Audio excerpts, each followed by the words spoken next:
할렐루야, 좋은 아침입니다. 오늘도 말씀과 동행하는 하루에 나오신 여러분들 축복하고 환영합니다. 4월 18일 월요일, 한 번도 살아보지 못한 하루, 오늘도 말씀과 함께 걸어가는 저와 여러분이 되었으면 좋겠습니다. 사도신경으로 우리의 신앙을 고백합시다. 전능하사 천지를 만드신 하나님 아버지를 내가 믿사오며 그 외아들 우리 주 예수 그리스도를 믿사오니 이는 성령으로 잉태하사 동정녀 마리아에게 나시고 본디오 빌라도에게 고난을 받으사 십자가에 못 박혀 죽으시고 장사한 지 사흘 만에 죽은 자 가운데서 다시 살아나시며 하늘에 오르사 전능하신 하나님 우편에 앉아 계시다가 저리로서 산자와 죽은 자를 심판하러 오시리라. 성령을 믿사오며 거룩한 공예와 성도가 서로 교통하는 것과 죄를 사하여 주시는 것과 몸이 다시 사는 것과 영원히 사는 것을 믿사옵나이다. 아멘. 오늘 저와 함께 나눌 말씀은 고린도전서 12장입니다. 여러분, 우리 인생 가운데 많은 문제가 있죠. 그 문제를 대하고 어떤 식으로 해결하는가가 아마 그의 정체성에 대해서 잘 보여주는 그러한 모습이라고 생각합니다. 그리스도인으로서 문제를 대하는 그러한 인생 필터가 예수님의 가르치심, 성령님의 감동함에 대한 순종, 그리고 하나님 아버지에 대한 영광을 위하는 것이 바로 우리 크리스찬들의 모습이 아닐까 생각을 해봅니다. 저는 우리 모든 푸른나무 가족들이 또 이 영상을 보시는 모든 분들이 하나님의 영광을 향하여 또 예수 그리스도의 가르침을 통하여 성령님의 감동함에 이끌려 이 고린도전서 12장을 통해 하나님의 메시지를 받기를 바랍니다. 12장 1절에 보면 형제들아 신령한 것에 대하여 나는 너희가 알지 못하기를 원치 아니한다라고 이야기하고 있습니다. 여러분, 이 내용으로 보아 바울이 고린도전서를 쓰게 된 동기 중에 하나가 성령의 은사로 인해서 교회 안에 많은 문제가 있었고 그 문제들 가운데 교인들이 질문하고 있었다라고 우리가 알게 된다고 생각합니다. 고린도 교회에는 많은 성령의 역사가 있었습니다. 1장부터 천천히 읽어보면 여러 가지 문제들이었다라고 생각하는 그 주제들은 사실 그들이 여러 가지 성경 그룹이 있었고 또한 그것을 공부했고 예수님을 영접해서 세례를 주는 일도 있었고 유대인들과 그리스 철학가들 사이에 논쟁하고 싸우고 하는 그런 열정도 또 많은 사람들이 교회에 세워졌던 일도 있었던 것 같습니다. 물론 이것들이 교회의 변화와 성장으로 교회 가운데 있었고 또 하나님 안에서 균형 있고 지혜롭고 지식으로 분별되었어야 되는데 그러지 못한 것이 좀 문제였다는 것이죠. 때로는 영과 육이 분리되어서 육신의 정욕대로 살거나 이것을 자유라고 이야기하기도 했고 형제들 간의 싸움을 그리스도의 잣대가 아니라 세상의 법으로 또 그것이 더 지혜롭다라고 생각해서 그렇게 세상의 법정 가운데에서 살기도 했고 세상의 법정 가운데에서 또 그들은 싸우기도 했고 인간적인 결혼, 우상숭배, 사람을 이해하는 방식 등 여러 가지 모든 면에 있어서 뒤죽박죽이었던 것이 아마 뒤섞여 있는 것이 고린도 교회의 모습이지 않았나 생각을 해봅니다. 활기도 찼지만 혼란도 있었다는 것이 현실이죠. 저는 고린도 교회의 이 12장의 모습을 보며 비단 12장뿐만 아니라 전체 모습을 보며 한 가지 그림이 생각이 떠올랐는데요. 그것은 창세기 1장 2절 말씀입니다. 땅이 혼돈했다. 하나님이 세상을 창조하실 그때의 모습이죠. 혼돈하다는 히브리어 토후는 빈 장소, 형태가 없는 것, 광야를 말하기도 하는데 상징적으로는 무가치한 것을 설명할 때 이야기합니다. 하나님께서 하늘과 땅을 창조하실 때 땅은 혼돈했다라는 것이 상황이죠. 여러분, 이런 혼돈된 상황 가운데 어떤 것이 가치가 있고 어떤 것이 가치가 없는지에 대해서 뒤섞여 있는 그 상황을 하나님은 어떻게 정리하셨을까요? 창세기 1장 3절에 보면 그 답이 있습니다. 뭐냐면 하나님이 이르시되 라고 하시면서 그 모든 일들이 정리가 됩니다. 여러분, 말하는 것이 바로 상황을 정리하게 하셨다라는 것이죠. 혼돈을 정리할 수 있는 것, 모르는 가치를 알려주는 것, 그리고 그 가치를 알려줄 수 있는 유일한 방법은 그 가치를 아시는 분께서 알려주시는 것뿐입니다. 아무 말이 아니라 그 말 자체에 힘이 있는 그 말, 진리이신 그 말씀 바로 말입니다. 혼돈과 공허는 이 지구만이 겪은 사건이 아니라 지금도 우리는 겪고 있고 내일도 겪을 것입니다. 그럴 때 필요한 것은 말 자체에 힘이 있고 진리인 그 말씀이 필요하다고 믿습니다. 사도 요한은 요한복음의 서두에 이렇게 그 말씀을 소개합니다. 우리말 성경에 보면 1장 10절에 보니까 태초에 말씀이 계셨습니다. 그 말씀은 하나님과 함께 계셨고 그 말씀은 하나님이셨습니다. 그분이 세상에 계셨고 그분이 세상을 지으셨습니다. 맞습니다. 그 말씀은 바로 예수 그리스도입니다. 예수님이 중심 되셔야 한다는 것이죠. 그렇지 않으면 신령한 일, 그러니까 성령님께서도 일하시는 것도 일정처럼 누구의 주장에 따라 혹은 다른 이의 주장에 따라 그것을 평가하고 내리는 결론이 달라진다는 것이죠. 사랑하는 교회요, 예수님 중심으로 사건을 바라보고 해석하도록 기도하고 또 기도합시다. 신령한 것이라는 헬라어는 퓨누마에서 유래된 단어인데요. 퓨누마는 숨, 그리스도의 영, 바로 성령님을 말하고 있습니다.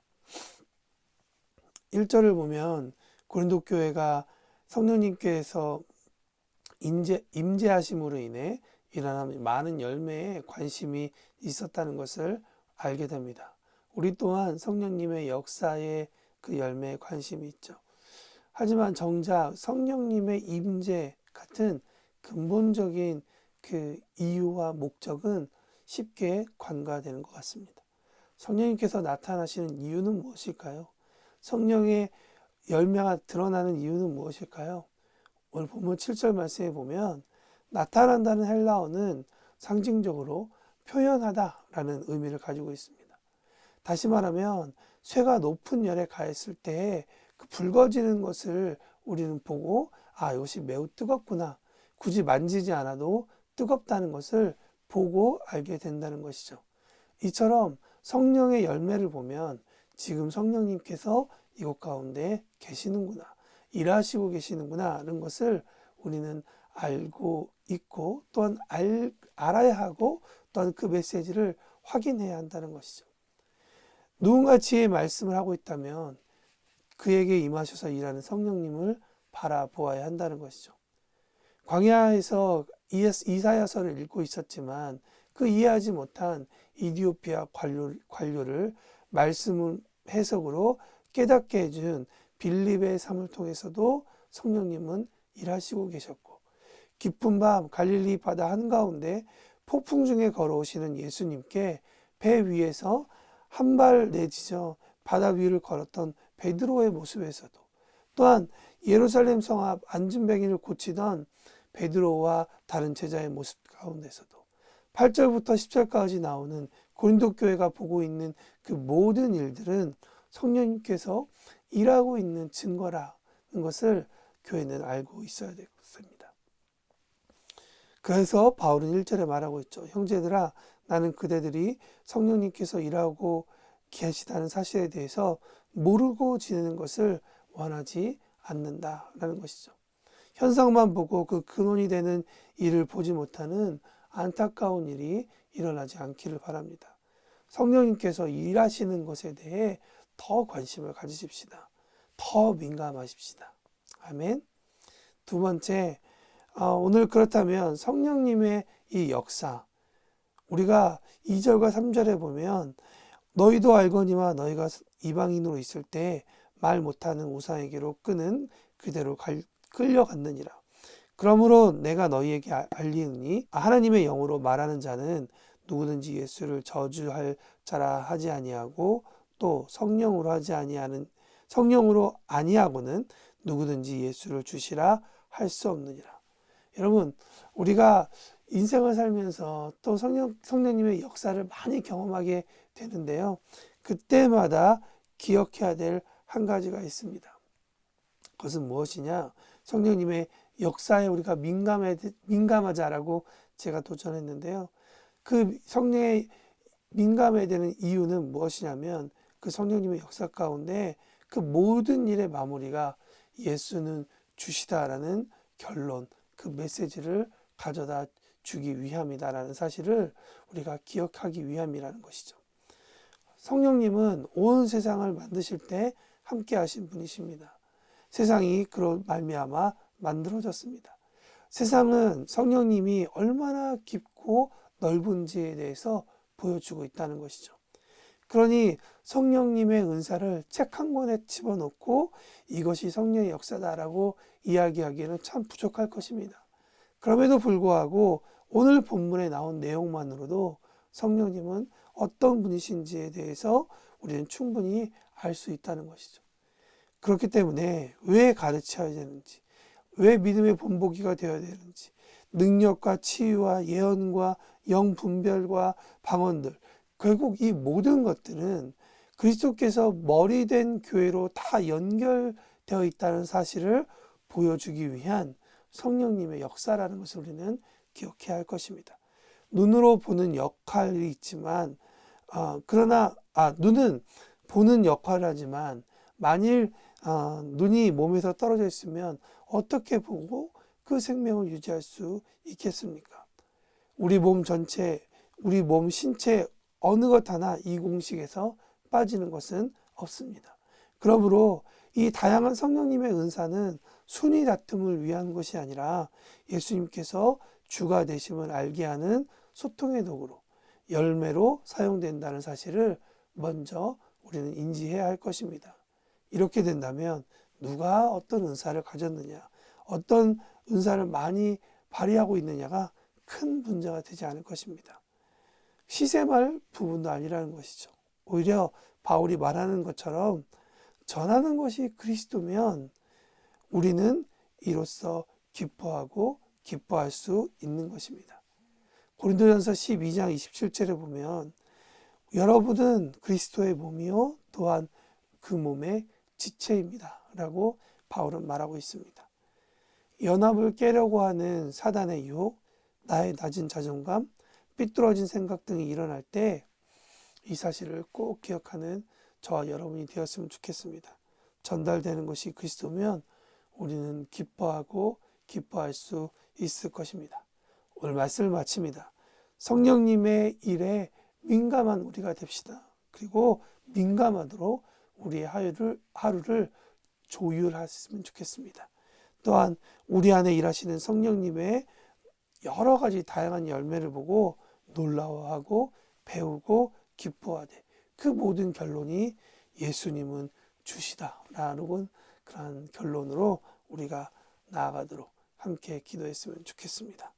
나와의 싸움 가운데에서, 가정에서, 직장에서 성령님으로 말미암아 승리하는 우리 모두가 되었으면 좋겠습니다. 오늘 이 일을 위해서 함께 기도해 주시고요. 월요일은 늘 청년들을 위해서 기도합니다. 우리 청년들 요즘에 다시 모이고 함께 일어나고 있는데요. 하나님께서 우리 청년들 가운데 더 기름 부어주시고 그들 마음 가운데 주님을 사랑하는 마음들이 일어날 수 있도록 함께 우리 청년들을 위해서 기도해 주셨으면 좋겠습니다. 오늘 함께 기도하며 앞으로 나아가십시다. 기도하겠습니다.